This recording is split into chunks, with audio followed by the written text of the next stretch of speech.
Oldim. Assalomu alaykum, hurmatli tadbirkorlar. Xalq banki yangi produktimiz bo'yicha sizlarga ma'lumot bermoqchiman. Hamroh krediti xotin-qizlarga ajratiladi. Именно MChJ YTTsi bor, o'sha oldindan naqalari bor, tadbirkorligi bor, fuqarolarga ajratiladi.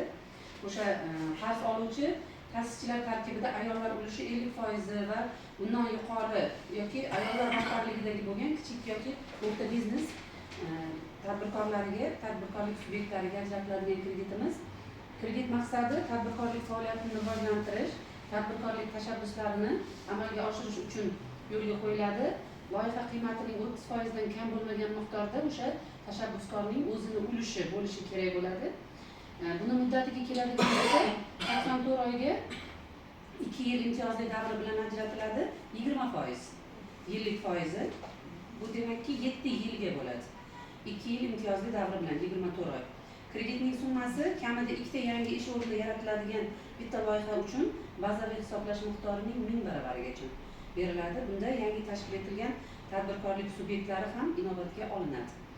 Kamida 5 ta yangi ish o'rni yaratiladigan bitta loyihaga bazaviy hisoblash miqdorining 4000 baravarigacha, bunda kamida 6 oy mobaynida faoliyat yuritayotgan hamda oxirgi 6 oyda hisob raqamiga pul aylanmasi amalga oshirilgan bo'lishi kerak.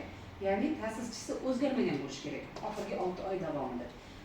Mana shu loyihalarni moliyalashtirish maqsadga muvofiq bo'ladi. Kredit muddatini aytdim. Imtiyozli davr 24 oydan 6 oydan 24 oygacha bo'ladi.